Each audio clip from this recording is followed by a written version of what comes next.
Hello, you. Yes, you. Let's talk.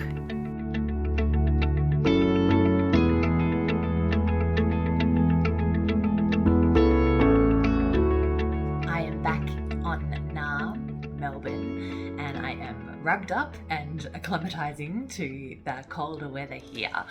But very happy to be home also. It's been about a week, the time that I'm recording this, about a week since I got home. And as much as I loved my time away, I also am really loving being back. So that feels pretty sweet in itself to feel like both are good.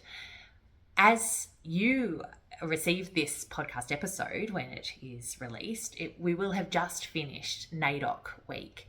And I've noticed with NAIDOC week, as I have paid attention to First Nations people that I follow on social media, there's definitely a different vibe around NAIDOC as compared to Reconciliation Week that wasn't that long ago.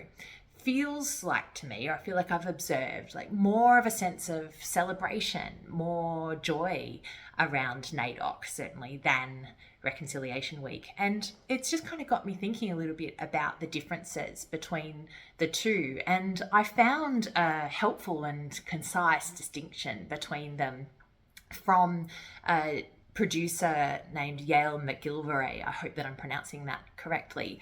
And she said, where NAIDOC Week celebrates 65,000 years of culture and connection to country, Reconciliation Week seeks to heal damage done in the last 250 years.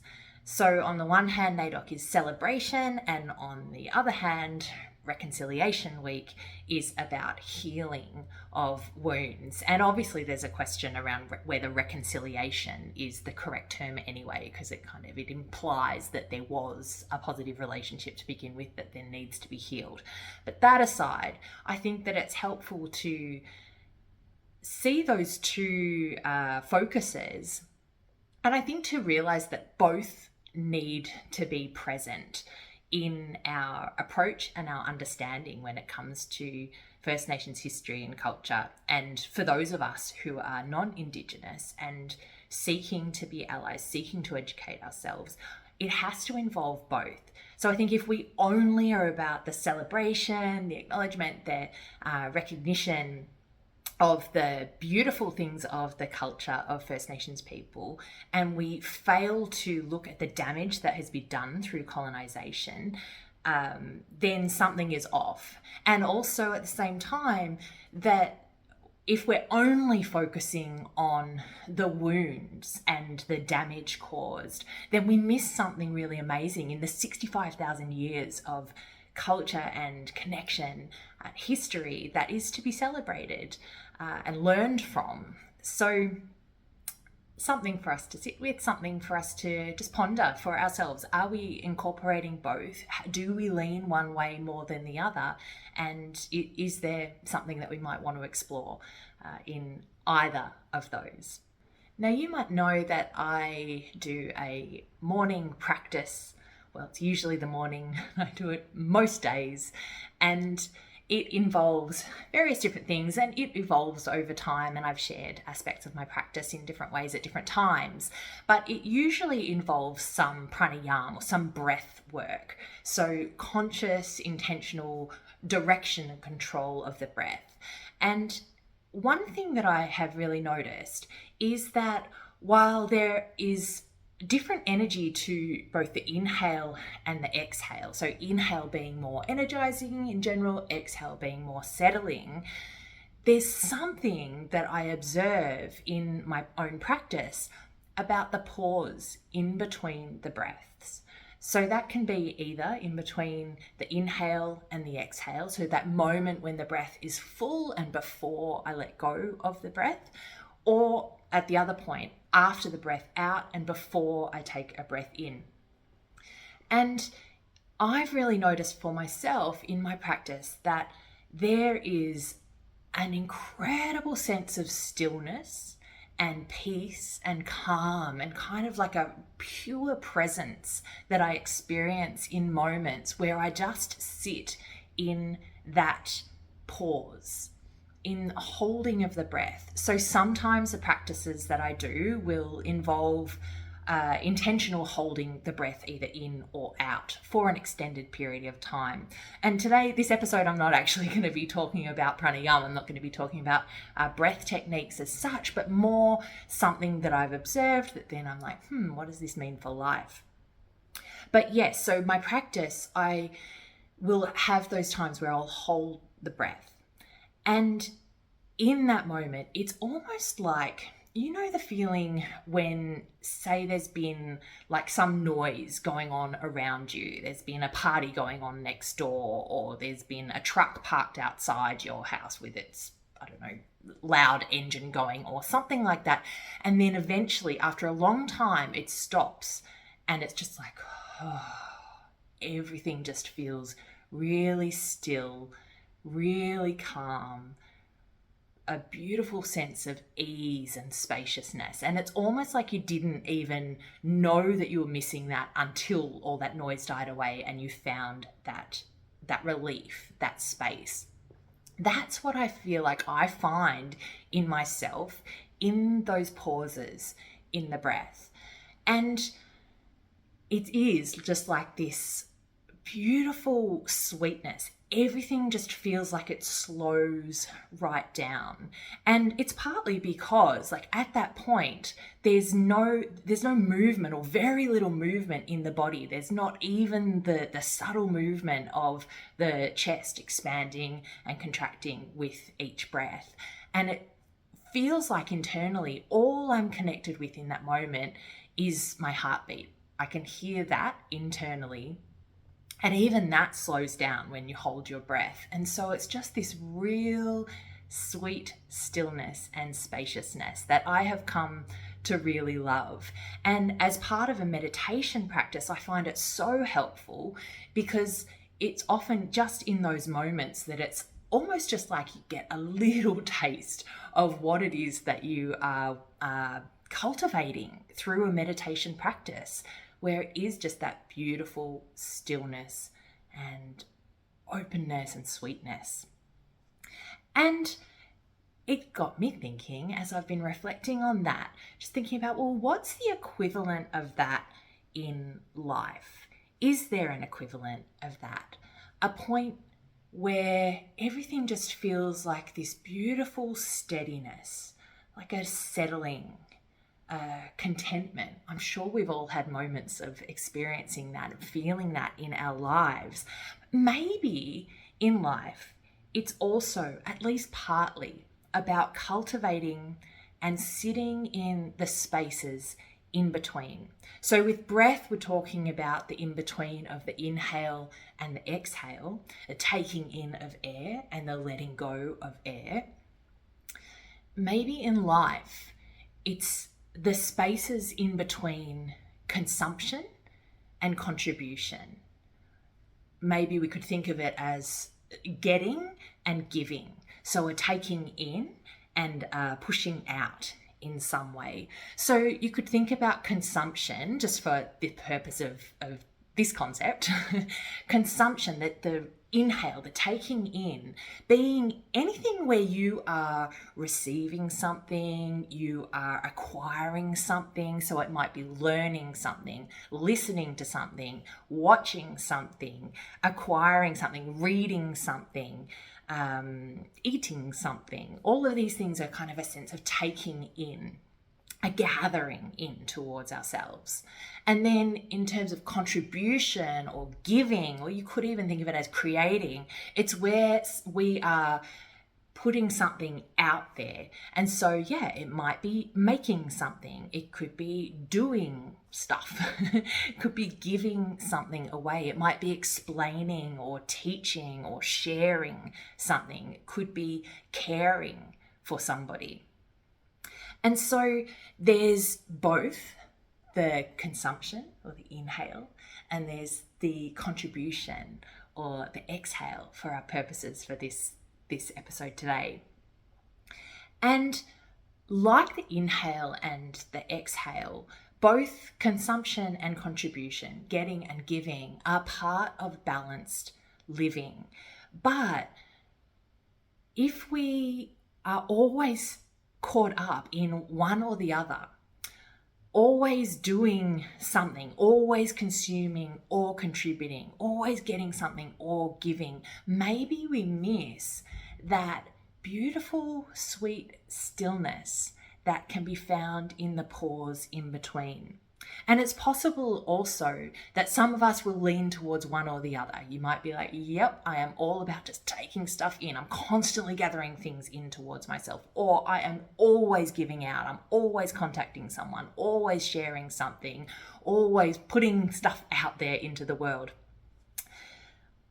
Whether you have a balance of both or whether you lean more towards one or the other, today I'd love you to think about, where is the space in between the two for you?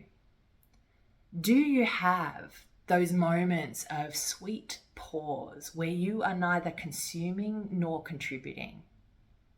You're not giving and you're not getting. You probably have read or watched the movie of Eat, Pray, Love by Liz Gilbert, and I think she kind of helped to spread this Italian term, dolce far niente, excuse my Italian pronunciation. But it means the sweetness of doing nothing. And in her story, it was a real revelation for her to kind of really step into just the sweetness of doing nothing, to savor stillness and savor not having to be active and doing things. And it kind of feels like the same thing to me. Like when I think about that moment in my breath practice, my pranayama, it feels like a real sweetness of there being no inhale and no exhale. And in life, I think it can feel the same. There can be such a sweetness when we can learn to just sit in stillness and openness and potential without going into giving or getting. But I know with breath practice, it actually takes some training to get okay with those pauses. And I teach pranayama sometimes as part of my yoga classes and yoga teacher trainings that I offer. We'll teach techniques, and people will definitely experience some discomfort, at least, when practicing holding the breath in or out. In pranayama, it's called kumbhaka, the holding of the breath, either in or out. And yeah, it can be quite challenging. And sometimes people will find themselves like with an overwhelming urge to breathe, almost like a panic internally of like, I've got to take an inhale or I've got to let this breath go. And even though the body is completely fine and absolutely safe and has everything that it needs, there is this really strong compulsion to take a breath or to let the breath out. And I think that is really, it correlates, doesn't it, to life, that sometimes when we just have those moments of pause, maybe that we've just found ourselves in, that we didn't plan for, or maybe even that we have created for ourselves, I'm just going to have a morning of doing nothing. And then we'll find it's like this, the almost panic can start to set in, the compulsion to do something, to get something, to give something, to make something, to learn something. It's really, really strongly built in us. And so it takes some discipline to actually sit and cultivate the ability to be okay in those times of space, the times of not doing anything. And then I think we can start to experience the sweetness of it. And I think that's been true, again, when I think about my own breath practice, that the more that I practice that breath retention, the more I actually just can drop straight into the loveliness of it. Whereas maybe initially it was more like, oh, is this okay? Am I okay? Okay. Do I need to do anything? Do I want to stop this now? Yes, I probably do. No, I think I'm okay. Like there's a lot, a lot going on with it. And over time, it becomes more accessible and more comfortable in a way. And then we get the benefits of it also. There are various benefits to kumbhaka, to this holding of the breath.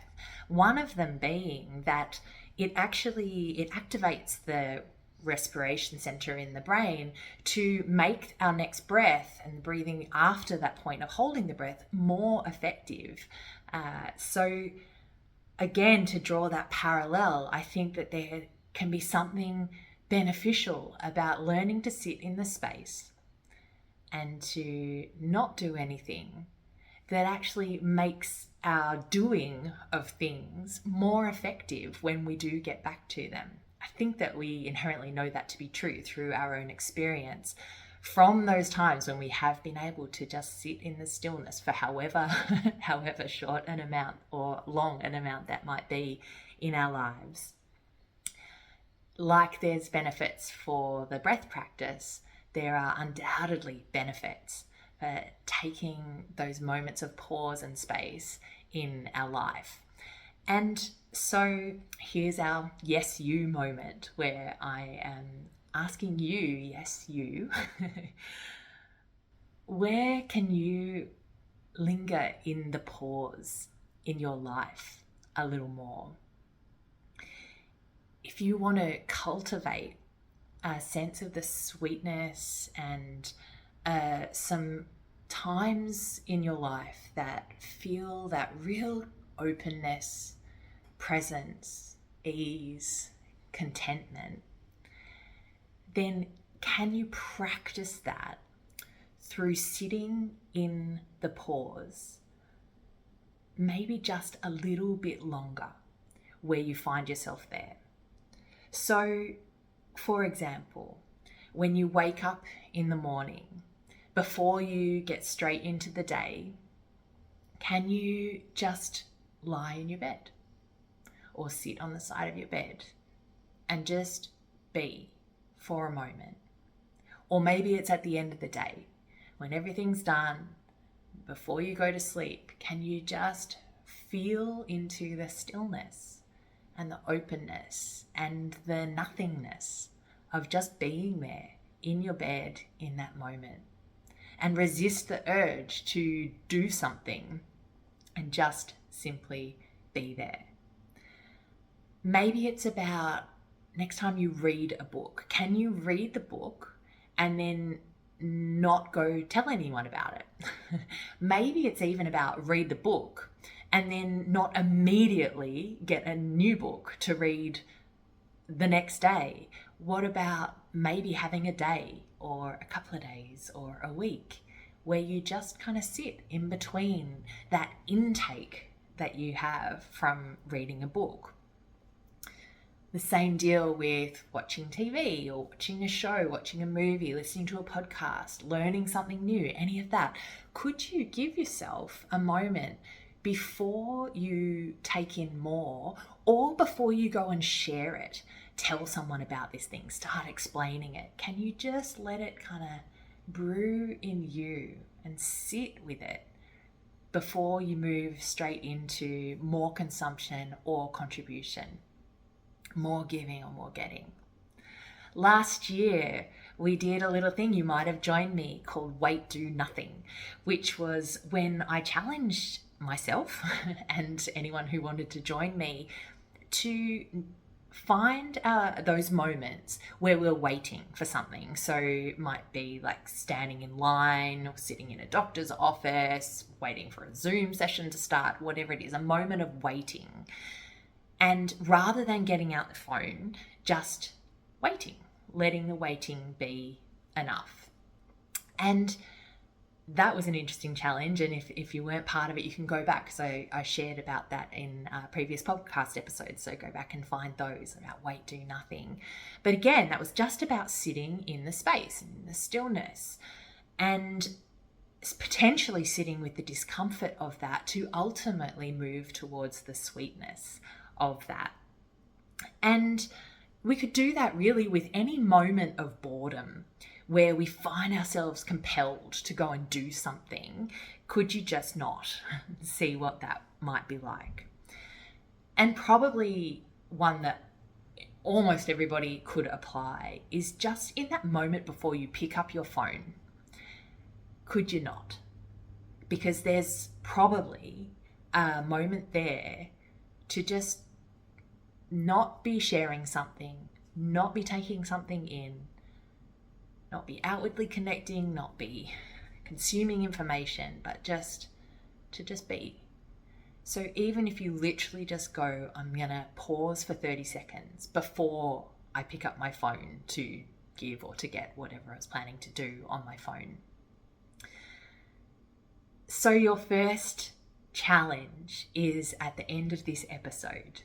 Can you just sit for 20 seconds, 30 seconds, a minute, 5 minutes, up to you.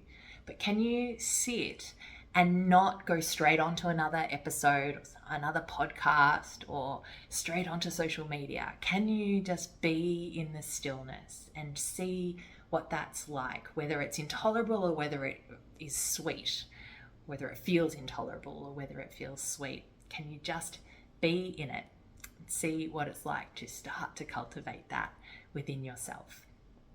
And then when the time is right, you can get on with your day. And maybe at that time you can contribute by sharing this podcast episode on your social media or writing a review, which I would really appreciate. But before you do that, please take a moment, be in the stillness, be in the pause, see what that's like for you. Thank you so much for listening. Have a beautiful day. I'll talk to you soon.